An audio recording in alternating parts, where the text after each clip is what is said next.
Kalau kita berbicara soal efek kolesterol terhadap jantung, dokter, bagaimana sih kok orang ketika kolesterolnya tinggi itu jantungnya juga ikut terefek gitu?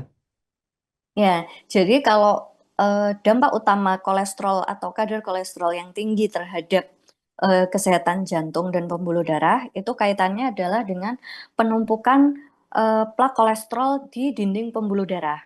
Nah, atau kita sebutnya aterosklerosis ya.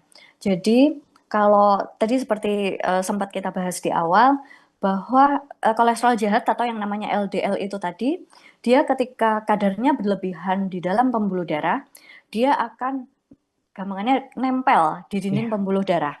Dia nempel di pembuluh darah, eh, menyebabkan penumpukan plak yang kita sebut plak aterosklerosis, Hmm. yang ketika plak itu pada satu waktu tertentu sudah menumpuk ya, otomatis kan lumen atau aliran pembuluh darah itu jadi berkurang dong alirannya. Jadi kalau mungkin bisa diibaratkan pembuluh darah itu misalkan selang yang dialirin air gitu ya. Hmm. Terus kemudian plak kolesterol itu adalah eh, plak-plak lumut yang ada di dalam dinding selang air tadi. Nah, ketika plak lumutnya itu tadi sudah terlalu tebal dan keras, otomatis aliran darah yang harusnya bisa 100% jadi berkurang. Hmm. Jadi semakin menyempit. Nah, itu yang menyebabkan orang eh, terjadinya penyakit jantung koroner.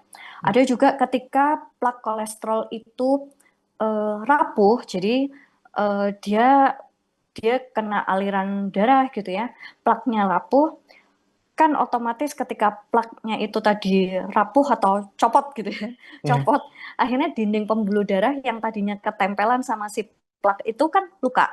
Ya. Nah, ketika luka ini mekanisme adaptasi dari badan kita, ada sesuatu yang luka, oh harus di sel-sel harus ke situ tuh untuk menutupi atau menambal dinding yang terluka tadi. Ya. Nah, karena proses penumpukannya tadi itu berlebihan, yang terjadi malah pembuluh darahnya tersumbat total. Nah, itu yang terjadi pada kasus serangan jantung akut yang biasanya pasiennya mendadak nyeri dada hebat, keringat dingin, terus kadang yang fatal henti jantung mendadak seperti itu. Jadi proses pecahnya plak kolesterol itu tadi. Jadi Ya. kalau eh, kaitannya antara kadar kolesterol yang terlalu tinggi dengan penyakit jantung dan pembuluh darah, ya itu tadi karena proses penumpukan plak aterosklerosis di pembuluh darah. Dan nggak cuma serangan jantung sih, itu juga terjadi pada pembuluh darah. Kalau misalkan pembuluh darahnya di otak, ya jadi nanti resikonya jadi stroke, seperti itu. Download Tribun X sekarang. Menghadirkan lokal menjadi Indonesia.